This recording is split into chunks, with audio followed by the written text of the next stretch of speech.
এটা আমাদের মাথায় থাকতে হবে। এবং এটা যখন মাথায় থাকে, জনগণের মাথায় যেমন থাকে, বরঞ্চ এর মধ্য দিয়ে রাষ্ট্র যখন নাকি এমন একটি নতুন পর্বের মধ্যে ঢুকেছে, তখন সমাজে বিবদমান বিভিন্ন দ্বন্দ্ব আরো সামনে প্রকট হয়ে এসেছে।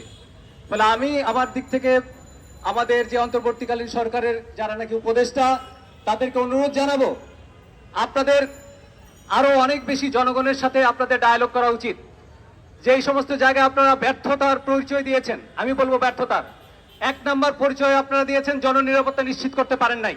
আজকে 1.5 মাস হয়ে গেছে, এখন পর্যন্ত কোনো জায়গায় আপনারা কোনো রকম কোনো প্রশাসনিক জায়গায় আপনারা সফলতা দেখাতে পারেন নাই।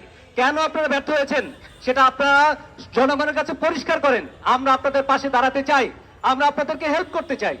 আপনারা যদি না পারেন আরো অনেককে যুক্ত করেন।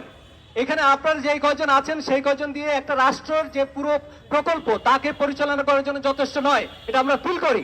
সুতরাং আপনাদের দিক থেকে আমরা সেই আহ্বান চাই, আপনারা আমাদেরকে, আমাদের সমাজে আরো অনেক বুদ্ধিজীবী এবং আরো সামাজিক কর্মী এমন অনেকেই আছেন যাদেরকে যুক্ত করে এই রাষ্ট্রকে সঠিকভাবে পরিচালনা করার জন্য আপনারাই আপনাদের শক্তিকে আরো বৃদ্ধি করতে পারেন। সেই শক্তি বৃদ্ধি করা অতি জরুরি।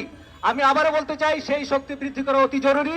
আমি এখন কিছুটা আশঙ্কা করছি, যারা নাকি এখন পরিচালনার দায়িত্বে আছেন তারা সম্ভবত এই পুরো কাজটি যথার্থভাবে করতে পারছেন না। এই আমার আশঙ্কা মিথ্যা প্রমাণিত হোক, আমি চাই না এটা সত্য প্রমাণিত হোক।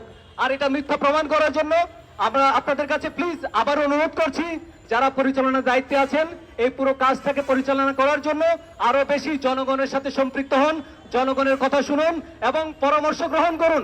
পরামর্শ গ্রহণ করে সেটা স্বচ্ছতার সাথে, আমি বলবো স্বচ্ছতার সাথে। বেশ কিছু জায়গায় অস্পষ্টতা তৈরি হয়েছে, সেই অস্পষ্টতা জনগণের মধ্যে বিভ্রান্তি তৈরি করছে।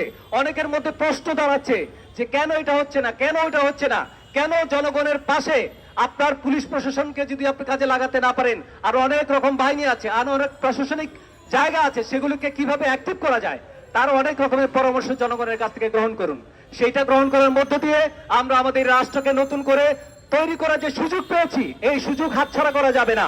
আমরা চাই না বাংলাদেশে কোন রকম ধর্মের নামে যে কোন রকম নিপীড়ন, আগ্রাসন বলবৎ থাকুক। সেই আহ্বান রেখে আপনাদের সবাইকে ধন্যবাদ জানিয়ে আমার বক্তব্য